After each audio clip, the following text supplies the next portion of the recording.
Bonjour à tous, bienvenue pour cette conférence sur la mer divine dans la tradition indienne et la tradition chrétienne que je vous offre sous l'égide de la FVF, Fédération Védique de France.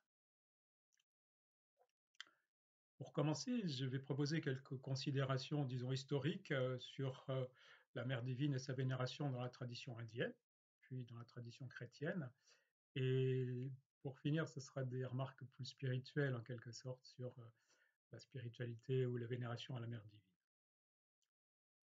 En premier lieu, comme le veut la tradition, une prière, en l'occurrence le Vak Sukta, l'hymne védique Vak à la mer divine.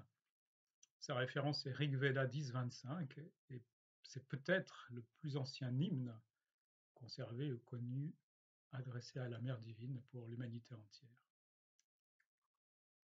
Je ne vais pas le réciter en entier, mais une partie. Ambrini Vangnamni Brahmavadini Rishi, salutation à la Rishini qui a donné ce mantra. Trishtup Jagatyao Chandasi, salutation à la métrique du mantra. Paramatma Devata, salutation à la déité Paramatma ou la mère divine elle-même. Om Aham Rudre Virvasu Bescharami Aham Aditya Ruta Vishvade Evahim Aham Mitra Varuno Bibarmyaham Indragni Aham Ashvinobam Aham Somam Ahanasam Bibarmyaham Tvashta Aramutapushanam Bhagam Aham Dadam Hitravinam Havishmat Supravye Yajamanaya Sunvate. Et le dernier verset. Aham yeva vataiva prava amhyarabha manabhuvanayani vishvam parodiva parayena prativyaitavati mahina sambhabhuvam.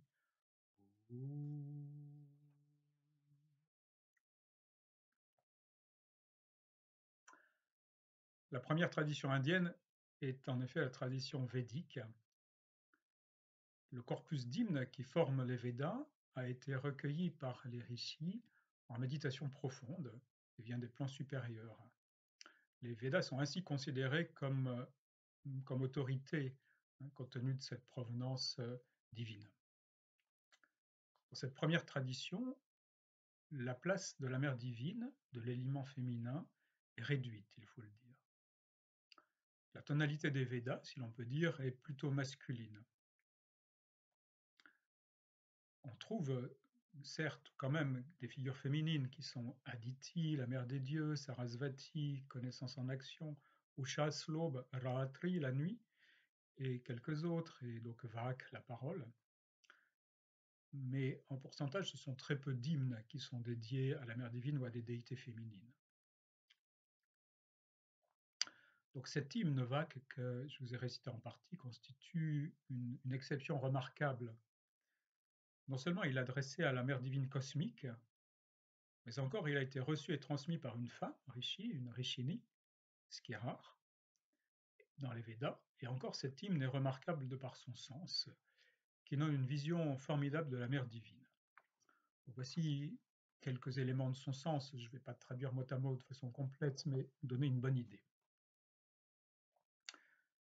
Ma présence, dit la mère divine, est dans les Rudras, dans les Vasus, c'est-à-dire tout un tas de divinités universelles. Elle continue la liste, et dans ces divinités, et d'autres encore, et toutes les divinités. Et je donne la richesse à celui qui initie le yajna, le sacrifice ou le rituel, et ce qui veut dire aussi aux personnes qui vivent d'une façon élevée, spirituelle et alignée, comme on dirait dans notre 21e siècle.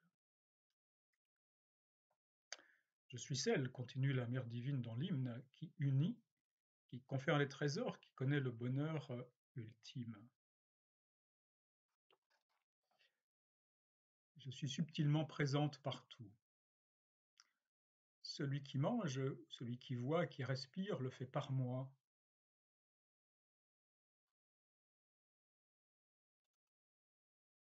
Et je peux rendre qui je souhaite puissant empli de connaissances ou sage, dit la mère divine.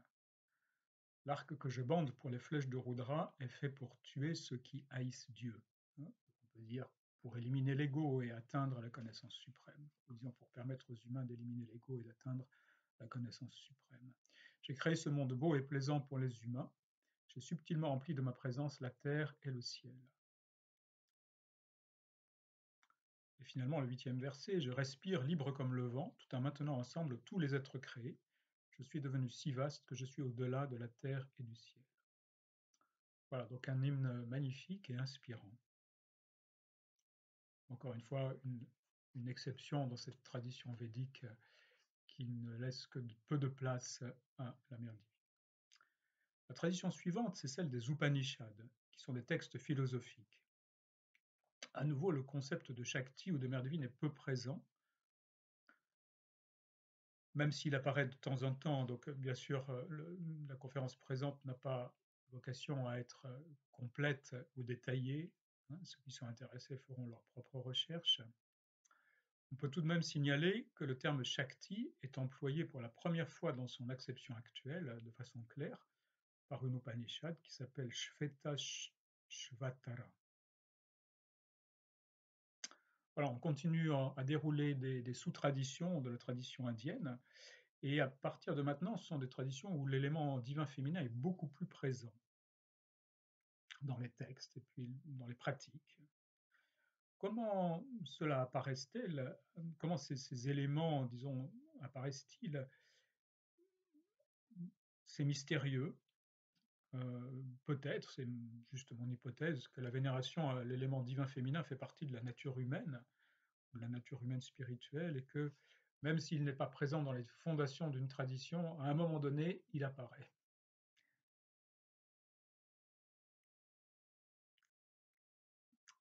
Alors, viennent les textes appelés Purana, et un certain nombre de Puranas accordent une place à l'élément divin féminin, à la Shakti.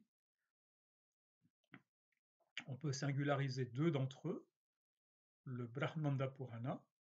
Pourquoi? Parce qu'il inclut un hymne qui est très, très connu, très récité, qui s'appelle Lalita Sahasranama, les 1000 noms de la déesse. Nous allons en reparler.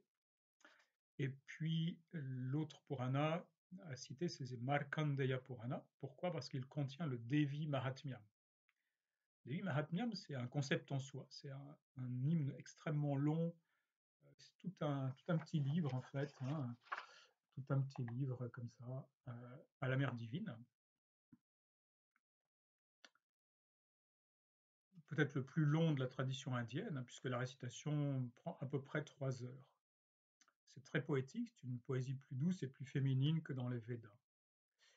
Et de façon traditionnelle, dans disons les 9 jours consacrés à la mère divine, Navaratri, spécialement en octobre ou septembre-octobre, eh bien, donc dans cette Navaratri d'automne, il est d'usage de faire une récitation du Devi Mahatmyam par jour. Et cela dans toute l'Inde, c'est quelque chose ça fait partie des traditions les plus unifiées en Inde, en quelque sorte. Voilà, nous dirons à nouveau quelques mots sur le Devi Mahatmyam dans la troisième partie de cette conférence.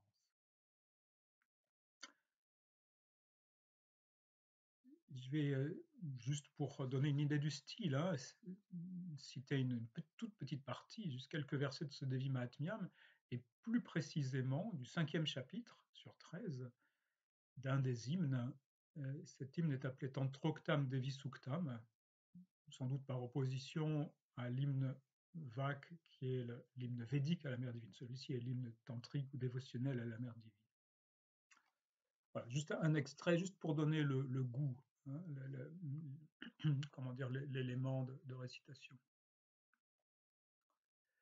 Ya Devi Sarvabhuteshu Vishnumayeti Shaptidam Namastasyai Namastasyai Namastasyai Namo Namaham Ya Devi Sarvabhuteshu Cheta Netya Vidiyate Namastasyai Namastasyai Namastasyai Namo Namaham Ya Devi Sarvabhuteshu Buddhi Rupena Samstitam Namastasyai Namastasyai Namastasyai Namo Namaham.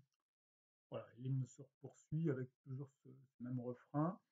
Le refrain, c'est une salutation, grande salutation à la mère divine, et puis après sont mises en avant toutes ses qualités ou ses constituants, ses qualités l'une après l'autre. Voilà, donc ça c'est pour cet hymne qui fait partie du Devi Mahatmyam, qui fait lui-même partie du Markandeya Purana. Ensuite, les textes tantriques, voilà, un certain nombre parlent de la Shakti. Bon, je ne vais même pas les énumérer parce que moi je ne connais pas tellement ces textes-là. Bien sûr, tous ceux c'est toujours possible de faire des recherches pour ceux qui le souhaiteraient. Tellement de choses sont disponibles sur Internet. On en arrive aux hymnes attribués à Shankaracharya. Donc là, on est dans une époque non seulement historique, mais relativement datée et de notre ère. C'est-à-dire Shankaracharya, il est censé avoir vécu vers le 8e siècle de notre ère. Un très grand sage et maître qui a une vie courte, mais d'une activité extraordinaire. Il a été dans toute l'Inde, il a enseigné, et donc de nombreux hymnes lui sont attribués,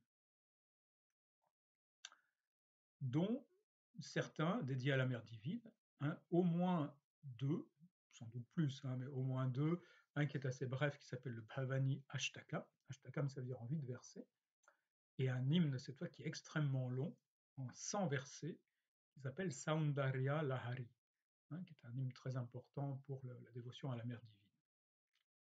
Ça veut dire le flux de la beauté. Donc pour ceux qui voudraient, tous ces hymnes sont récités, chantés, il y a des versions sur YouTube, enfin c'est très facile de trouver à la fois les versions audio, le sanskrit, en translittération, la version anglaise, la traduction anglaise, enfin voilà, tout ça est très facilement trouvable. Et ce Saundarya Lahari est une invocation, donc une prière, et en même temps c'est un texte philosophique, et aussi il contient une description de certain nombre d'outils de puja. Il est donc exceptionnellement complet. Là, je vais juste donner le tout début de cet hymne très long. Shiva Shaktya Yukto Yadi Bhavati Shakta Prabhavitum Nache Devam Devonakalu Kushala Spanditumapi. Ce qui veut dire, uni avec Shakti, Shiva a le pouvoir de créer l'univers. Sans elle, il est incapable d'un seul mouvement. Voilà, bien sûr, c'est un hymne à la Shakti.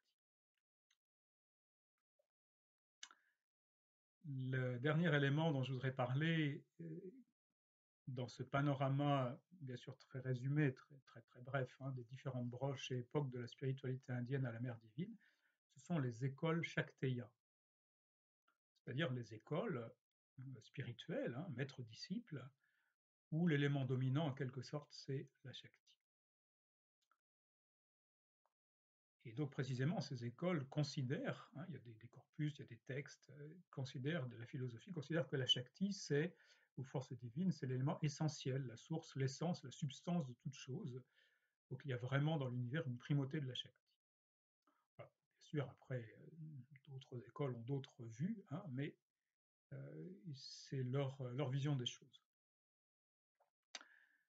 Les deux principales branches Shakteya sont l'une au sud de l'Inde, Shri Kula. Donc Shri, c'est l'équivalent de Lakshmi, donc c'est une déité, une facette bienveillante de la mère divine. Et Kali Kula, au nord-est de l'Inde, Bengale et autres, qui repose sur la facette Kali, qui est beaucoup plus rude, de la mère divine. Dans la tradition du sud, la principale école est Shri Vidya, qui transmet des outils élaborés, au premier rang desquels le Shri Yantra. Alors, je dirais que ça fait partie de la culture générale sur la mère divine en Inde. Le Shri Yantra, certainement beaucoup d'entre vous connaissez, c'est un yantra, c'est-à-dire un schéma divin, un dessin divin. On peut dire aussi un mandala, ça c'est un autre terme. Je vais vous le montrer. Donc il y a un point central, et sinon il y a tout un tas de triangles qui sont là, et ces triangles montrent ou illustrent la dynamique de la création en quelque sorte. voilà, la Shakti, c'est la dynamique. Et voilà, les mantras, ils se récitent, et puis les yantras, ils peuvent se contempler, se visualiser, voilà, comme devenir plus interne en quelque sorte à soi-même. Ça, c'est des types d'outils qui sont donnés par les écoles du Sud, Shaktaya du Sud. Alors, les écoles du Nord, les pratiques sont différentes,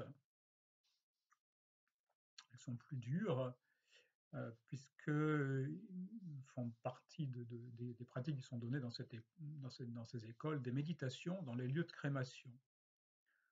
Hein, voilà, donc c'est quelque chose d'un petit peu spécial, hein, et en tout cas, ça permet de se familiariser avec le processus de la mort et avec aussi les forces invisibles. Voilà, donc ça c'est pour les écoles du nord de l'Inde, Shaktaya du nord de l'Inde. Quelques mots en conclusion de cette partie dédiée à la tradition indienne. Ce qui frappe, en tout cas ce qui me frappe, c'est la variété des écoles, des traditions et sous-traditions, des corpus, des textes, des hymnes, des outils de vénération, et puis la variété des facettes, hein, des déités. Il y en a tellement et tellement et tellement. Il y a des mères divines de force comme Kali, et puis des mères divines de grâce, beauté, douceur comme Lakshmi.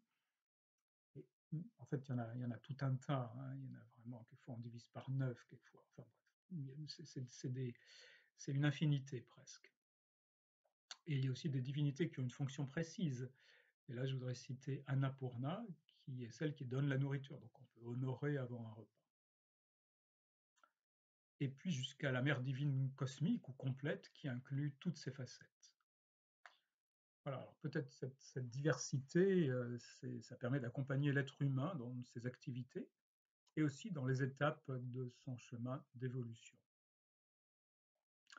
Un hymne exprime cette diversité, Lalita Sahasranama, ou les 1000 noms de la déesse. Hein, comme on l'a dit, cet hymne est tiré du Brahmanda Purana. Voici le début.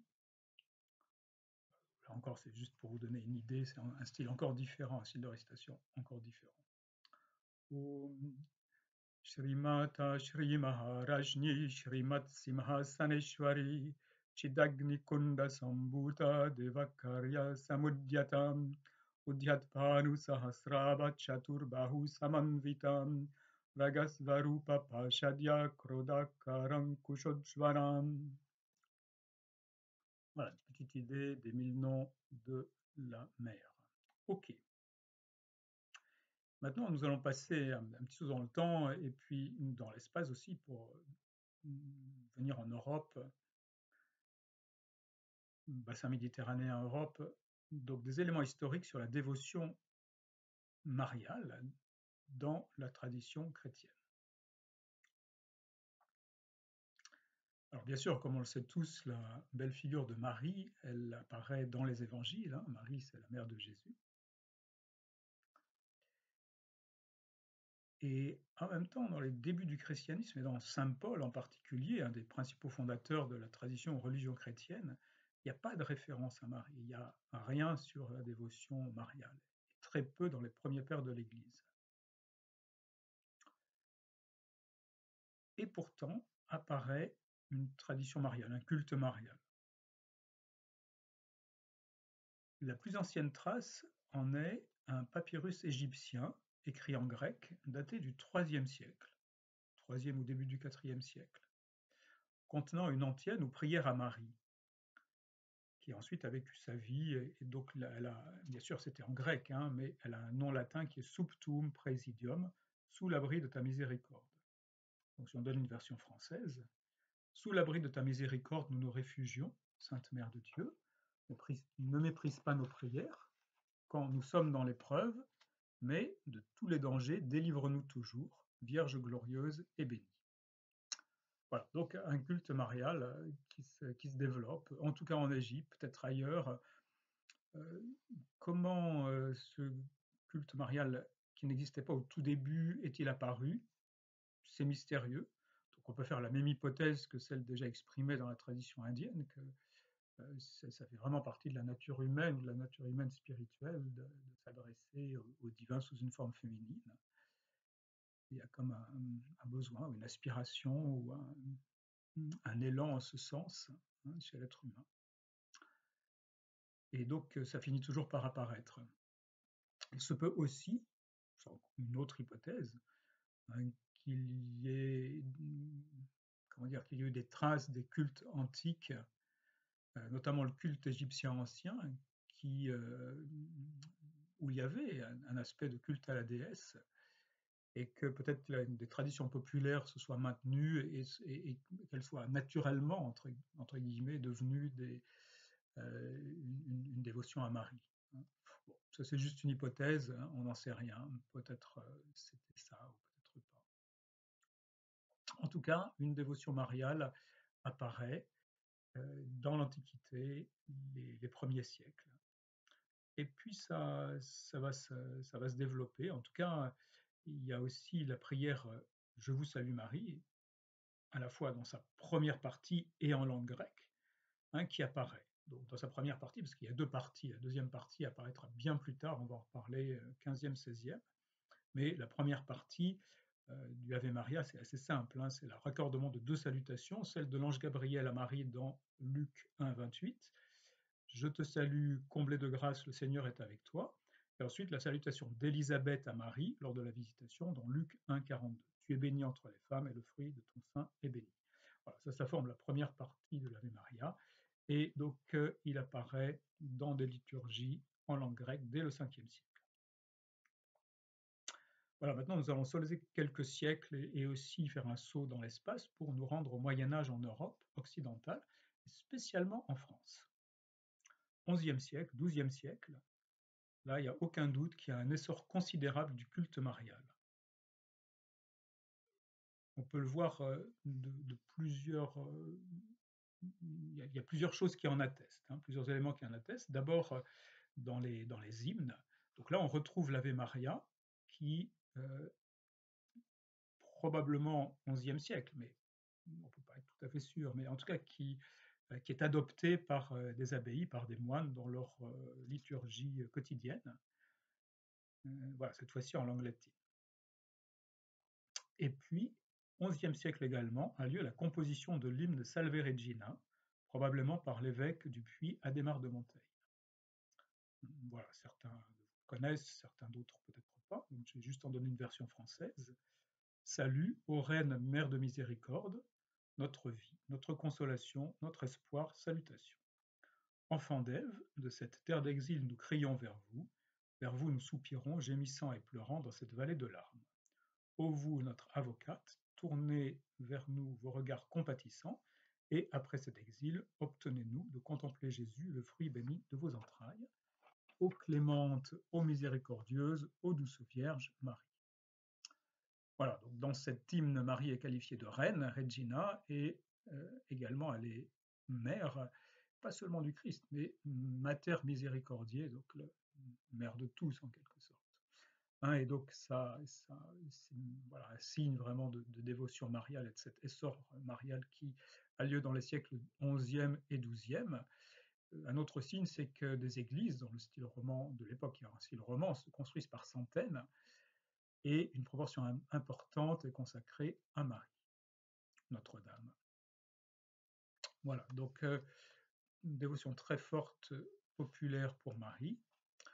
Au XIIIe siècle, la prière Ave Maria se répand, puisque l'évêque de Paris, en 198, Odon de Sully, en prescrit la récitation. C'est repris par le synode de Paris en 1210, et 4e concile de Latran, et donc la prière se répand dans toute l'Europe, en étant recommandée par plusieurs conciles régionaux en Espagne, Angleterre, Germanie. Un petit peu plus tard, 14, 15, 16e, la deuxième partie du Ave Maria, donc une prière de demande, hein, commence à apparaître, d'abord sous des formes différentes selon les pays, mais un petit peu plus tard, au XVIe siècle, peut-être sous une forme unifiée. Et puis il y a tout l'art, hein, toutes les composantes de l'art, la musique, la sculpture, la peinture. au Moyen Âge, c'est extrêmement inspiré par Marie.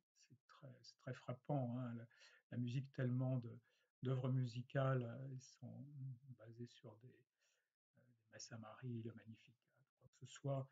Et puis la peinture, et ça se poursuit jusqu'à la Renaissance, hein, aux Madones de la Renaissance, et puis la sculpture romane et gothique, hein, ces magnifiques Vierges à l'enfant avec le déhanché gothique. Voilà, donc, et puis les églises gothiques aussi, hein, donc après les églises romanes, il y a les églises gothiques, et là aussi, il y en a des très importantes, hein, Notre-Dame de Paris, Notre-Dame de Chartres, qui sont consacrées à Marie. Voilà, donc là encore, cet essor de la dévotion est un petit peu mystérieux. Pourquoi? On ne sait pas exactement, hein, peut-être une plus grande circulation humaine en Europe, chemin de Saint-Jacques, et voilà, peut-être une résurgence aussi d'une dévotion qui vient du fond des âges. Enfin, en tout cas, une grande inspiration collective.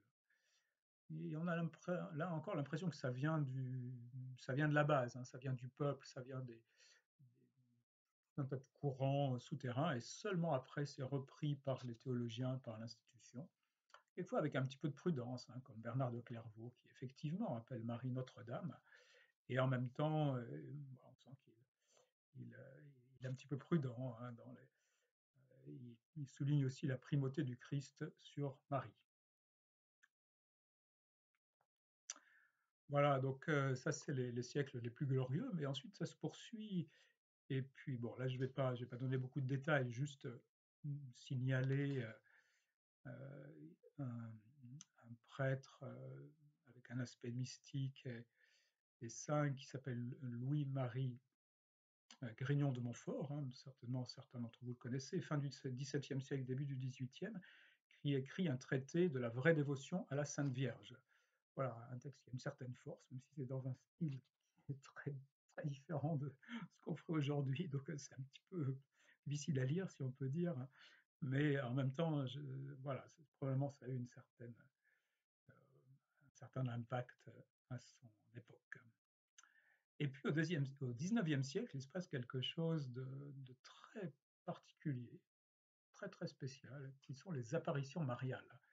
Donc, bon, je pense que c'est assez connu. Je vais juste rappeler très brièvement, en 1830, 3 apparitions à Paris rapportées par Catherine Labouré.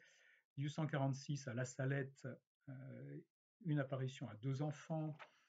Lourdes, 1858, 18 apparitions à Bernadette-Soubirous. À Pontmain, également une apparition unique, 1871.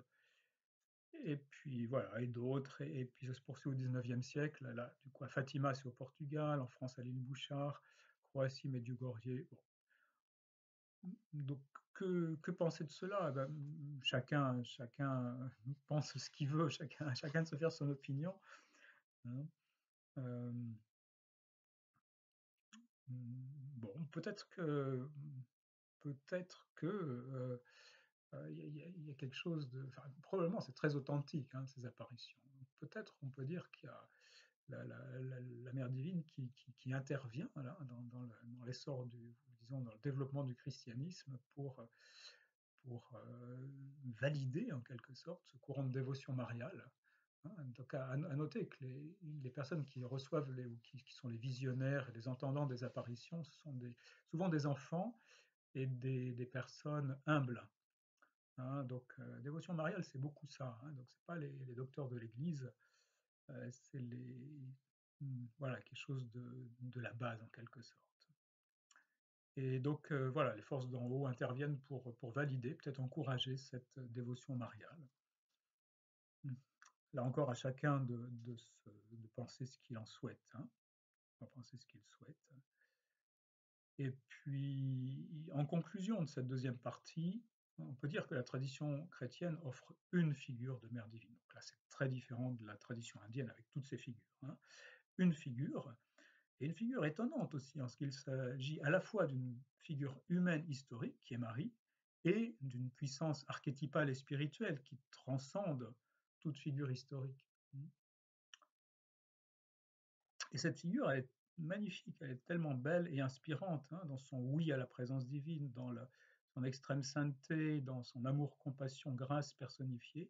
Donc c'est vraiment, vraiment un sommet dans les figures dévotionnelles de la Mère divine.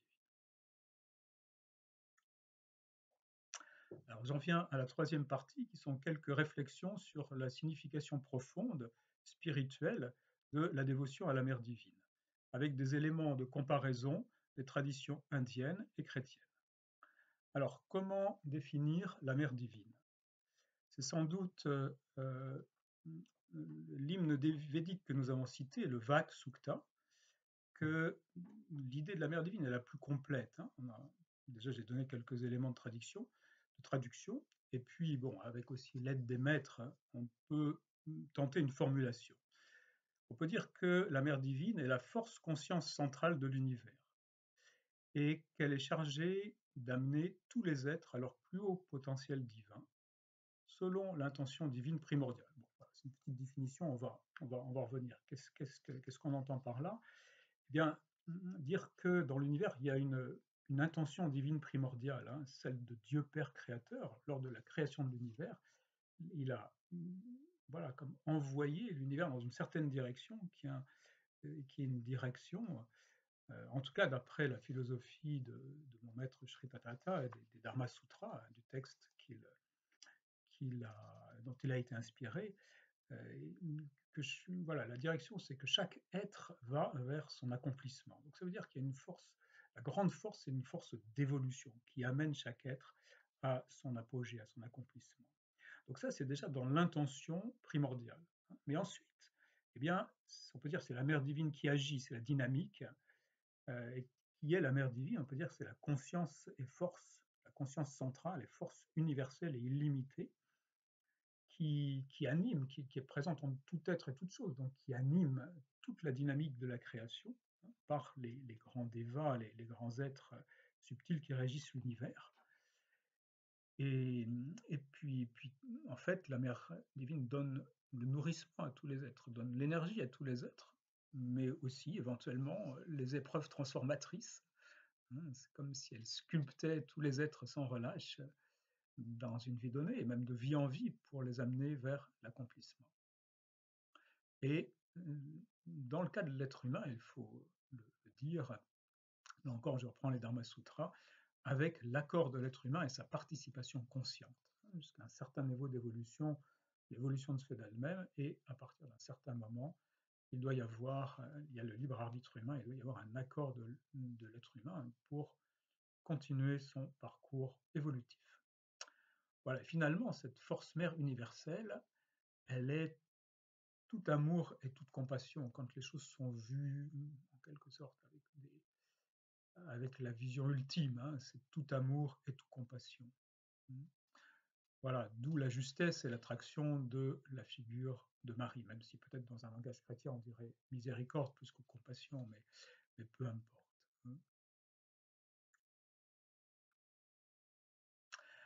Alors, après ces définitions, comment s'est exprimé le culte, la vénération à la Mère divine? Alors, le premier aspect, qui est un petit peu l'aspect de base, qui est présent probablement dans toutes les époques et dans tous les pays, c'est la fécondité et puis la demande. C'est-à-dire que les êtres humains, voilà, à un moment donné, dans leur vie, ils peuvent faire l'expérience de leur limitation et invoquer une puissance supérieure. Et c'est souvent, on invoque une puissance supérieure féminine, surtout si l'on veut obtenir quelque chose de l'ordre de la fécondité. Bon, pour la femme, peut-être des enfants, mais aussi la fécondité de la terre, l'abondance des récoltes. Donc voilà, certainement cette forme, elle est présente partout, y compris dans la tradition indienne, au moins dans sa forme populaire, dans la tradition chrétienne, mariale, là encore populaire. Un petit clin d'œil, c'est les ex-voto des églises, voilà, qui sont des remerciements à Marie ou à des saints d'ailleurs pour des grâces obtenues, des grâces matérielles, l'obtention de certains biens comme la santé, la réussite, obtenues par les prières. Alors, l'aspect suivant de la vénération à la Mère divine, on peut dire que c'est une demande de puissance spirituelle, en lien avec la Kundalini. Donc là, on est essentiellement dans le domaine indien, hein. Mais c'est un aspect important qui, je crois, il faut souligner. Donc spécialement dans certaines écoles, dans certaines traditions indiennes, parce que là, du coup, il y a un petit peu, disons, cette question, elle fait l'objet de débats. Dans certaines traditions, les écoles tantriques, Shakteya, celles qui intègrent à la fois du yoga et certains outils de vénération, eh bien, ce dont il s'agit, implicitement ou explicitement, c'est de libérer la Kundalini, de la faire monter dans les chakras, etc. Mais donc, cette question fait l'objet de débats, c'est-à-dire qu'il y a une autre partie de la tradition indienne qui va être très prudent par rapport à ça et qui va privilégier les énergies divines descendantes, hein, donc les écoles Vaishnava et beaucoup de maîtres, hein, en particulier donc mon maître Sri Data, mais Sri Aurobindo, voilà, vont privilégier les énergies divines descendantes. Pourquoi? Eh bien parce que aller directement dans les énergies montantes, hein, de réveil de la Kundalini, ce n'est pas exempt de danger. Cette voie montante d'éveil de l'énergie présente certains dangers. Donc voilà, la descente de la force ou la descente de la lumière est privilégiée. Mais bon, il faut ajouter que les choses sont complexes, hein, donc de toute façon, il y a du montant et du descendant. Toujours, c'est juste une question d'accent et de par quoi ça commence, en quelque sorte. Ok, donc j'en viens au point suivant, qui est particulièrement important, c'est la purification et l'humilité, on peut dire. Donc, pour ce qui est de la purification, là, c'est plus un concept indien, et c'est un concept indien, là, du coup, dans lequel tout le monde se retrouve, hein. C'est dans toutes les écoles indiennes, dans toutes les sadhanas, dans toutes les pratiques, il y a cet aspect-là. Dans tous les outils, dans toutes les invocations, hein, qui est la purification graduelle de l'être, une transformation, hein, au cas où on va devenir de plus en plus lumineux, transparent, simple et connecté avec l'énergie cosmique et apte à la dévotion. Donc, élément de purification. Alors, après, il se joue, même dans la tradition indienne, il y a différents, comment dire, non seulement différents outils, mais même différents aspects. Et là, on peut citer à nouveau le Devi Mahatmyam. Pourquoi? Parce que c'est donc un ensemble de 3 récits qui, chacun, font intervenir des batailles entre des Shaktis, la Shakti ou des Shaktis, d'une part, et d'autre part, des démons. Et dans le troisième des récits, le plus élaboré, les 2 démons jumeaux s'appellent Shumba et Nishumba. Et bien sûr, ils sont mis en pièces à un moment donné, après des combats épiques, hein. Ils sont mis en pièces par la Shakti, qui se divise en plusieurs Shaktis, peu importe. Et c'est intéressant parce que là, il y a vraiment une interprétation spirituelle, hein. C'est-à-dire que Nishumba, on l'interprète comme étant le démon du niveau pranique, c'est-à-dire des désirs inférieurs. Et Shumba comme le démon du mental, c'est-à-dire toutes les tendances négatives du mental et les tendances de jugement du mental. Donc tous deux sont tués par la déesse, ok, après des combats épiques. Hein, voilà. Autrement dit, les récitations ou les outils en général aident au processus de purification, transformation de l'être, et qui joue un rôle, hein, puisqu'elle joue un rôle de transformation de toutes nos tendances négatives. Voilà, ce qui est logique si on veut, puisque la mère divine elle-même, comme on l'a vu, n'est pas différente de la force d'évolution. Donc c'est très logique qu'elle soit essentielle dans ce processus de purification. Voilà, donc ici, hein, pour tout ce qui est cette purification, la tradition indienne, avec ses outils innombrables, asana, mantra, hymne, visualisation, puja, a un vrai avantage. Donc, dans la tradition chrétienne, l'aspect de purification en tant que tel n'est pas vraiment présent. Ou on peut dire aussi qu'il l'est différemment. Et donc là, on va se pencher sur le Magnificat, qui est un des principaux hymnes de la dévotion mariale, et qui a la particularité d'être un hymne de louange attribué à Marie elle-même, toute jeune, dans l'épisode de la Visitation, dans l'évangile de Luc. hein, Luc 1, 46 à 55. Et donc il y a un des versets qui dit, là je vais citer en latin parce que c'est plus intéressant, dispersit superbos mente cordis sui. Ce qui veut dire que le Seigneur disperse ceux qui ont l'orgueil dans la mentalité de leur cœur. Voilà, donc bien sûr c'est le Seigneur qui disperse, mais en tout cas de façon implicite, on peut voir de la part du récitant de l'hymne une demande de purification par rapport à son propre orgueil ou égo, hein, et des tendances du mental. D'autres éléments présents dans les hymnes mariaux sont aussi une belle inspiration spirituelle pour tous les chercheurs, hein, de façon, on peut pas dire que c'est de la purification à proprement parler, mais c'est quelque chose qui s'en rapproche. Donc, dans le Magnificat, à nouveau, il y a le oui de Marie, hein, l'ouverture à ce qui vient, l'ouverture à ce qui vient d'en haut. Voilà, c'est un élément aussi très très important de la spiritualité, hein, le oui à ce qui vient en quelque sorte. Et puis l'accent mis sur l'humilité, hein, donc la ligne suivante de celle que j'ai citée en latin, c'est deposuit potentes de sede et exaltavit humiles. Hein, donc on met en avant l'humilité.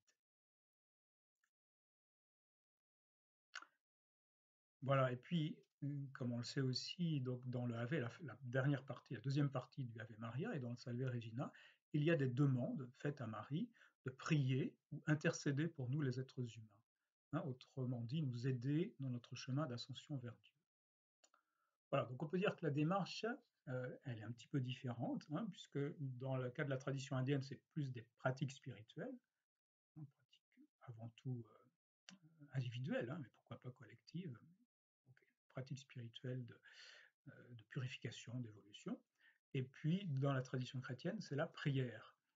Mais, allez, un petit clin d'œil pour dire que cette différence, oui, mais en même temps, dans la pratique de récitation des chapelets d'Ave Maria, eh bien, il y a quand même une proximité avec la pratique de récitation de mantras, hein, dans les mantras indiens, d'ailleurs dans d'autres traditions spirituelles, hein, on utilise le mala, hein, c'est-à-dire le chapelet aussi. Voilà, donc il y a quand même des points communs tout à fait intéressants. Alors le point suivant, donc là on est toujours dans la spiritualité, hein, et donc ce que signifie ce qu'évoque la spiritualité de la Mère divine, et il y a les aspects, disons, de prise de refuge, hein, on peut dire quelquefois de surrender, et aussi de service. Voilà, donc cette prise de refuge ou ce surrender, c'est quoi, hein? C'est de déposer progressivement sa volonté individuelle pour la fondre dans ou avec la volonté divine, la volonté supérieure. Voilà, et ça, c'est un aspect qui est vraiment présent, on peut dire, dans toute spiritualité authentique, hein, mais en tout cas certainement dans la spiritualité indienne et dans la spiritualité mariale. Et bon, ça vient dans quelques textes, et là, du coup, avec une rhétorique un petit peu pessimiste ou désabusée. Donc, dans la tradition indienne, l'hymne qui serait dans cette tonalité-là, c'est le Bhavani Ashtakam, que j'ai déjà cité, donc attribué à Shankaracharya. Et dans cet hymne, il est un petit peu pessimiste, qu'on fait la liste de toutes les limitations du monde, ce à quoi on est, notre environnement, dire que on peut se reposer là-dessus, hein, que c'est toujours incertain. Et même en nous, il y a des limitations, et même quand on fait des pratiques, il y a des limitations, et on ne sait pas ce que ça vaut vraiment. Enfin voilà, ça c'est ce que dit l'hymne Bhavani Ashtakam, pour mieux affirmer que le seul refuge qui soit sérieux, qui soit solide, c'est celui de la Mère divine. Et bon, ce qui est intéressant, c'est que dans la tradition chrétienne, il y a aussi un des versets du Salve Regina qui est assez proche de cette tonalité, qui dit « Enfants d'Ève, de cette terre d'exil, nous crions vers vous nous soupirons, gémissant et pleurant dans cette vallée de larmes. » Donc là encore, une, une vision pessimiste qui est peut-être rhétorique, hein, mais pour mieux affirmer cette prise de refuge dans le divin ou dans la mer divine. Voilà, mais c'est vrai qu'aujourd'hui, on peut dire aussi qu'il n'y a pas forcément besoin de ce pessimisme hein, pour progresser spirituellement, pour progresser dans l'offrande progressive de sa volonté individuelle à la volonté divine. Le processus peut se faire de façon positive aussi. Et puis, il peut se faire aussi avec le service qui est un élément toujours qui fait partie en quelque sorte de cette spiritualité à la mère divine. Un service, on appelle, le mot sanskrit c'est seva ou bien karma yoga. Voilà, et puis le dernier aspect que je propose, c'est l'aspect de présence et de communion. C'est-à-dire là, c'est vraiment des formes très, très belles, très élevées de spiritualité. On peut dire la communion progressive avec hein, la présence universelle, et quels que soient les noms et les formes, parce que là, c'est quelque chose de plus expérientiel en quelque sorte. Dans le Magnificat chrétien, eh bien, est affirmée de façon magnifique l'ouverture de l'être, hein, de Marie, mais aussi de nous tous, à la présence supérieure qui vient transformer et élever. Hein, puisque Marie, dans le Magnificat, dit oui ou incarne le oui à la présence divine complète. Et voilà, donc à ce niveau-là, on n'est plus dans la forme, hein, il y a quelque chose qui s'efface ou bien qui reste, mais dans un sentiment d'unité. Et là, la figure qui vient, que l'on peut invoquer, à laquelle on peut penser, c'est Ramakrishna, qui est ce saint et maître indien bengalais du 19e siècle, qui avait une dévotion intense à la mère divine. Donc tout jeune, vers 18 ans, il était prêtre dans un temple à Kali, et donc il avait comme une histoire d'amour en fait avec la déité, hein, sous les traits de Kali. Il se passait tout un tas de choses, il lui parlait, enfin c'était quelque chose de tout à fait extraordinaire. Et donc une dévotion très très intense. Et à un moment donné, aidé par un enseignant védantin, il est passé au-delà de la forme. Il lui a fallu tout un grand effort pour écarter les voiles de cette forme de la mère divine qu'il aimait tellement. Et voilà, il a accédé à quelque chose qui était supérieur, qui est on peut dire, hein, si on veut, parce que les mots ici n'ont une valeur seulement relative, hein, une communion complète et continue à la présence, euh, dans toutes les formes et au-delà des formes.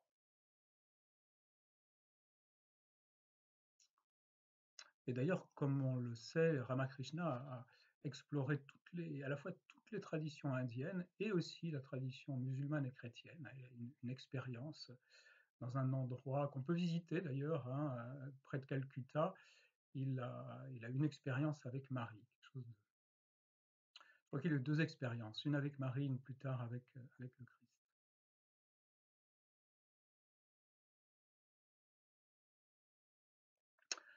Voilà, donc ici s'achève cette conférence sur cette belle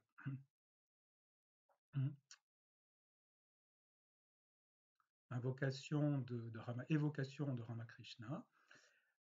Voilà, merci à la Fédération védique de France, et donc un petit rituel, c'est de rappeler que la Fédération védique de France fonctionne avec des dons. Et puis voilà, et puis aussi je souhaite vous remercier pour l'attention que vous avez prêtée à cette conférence sur la mère divine. Au revoir à tous.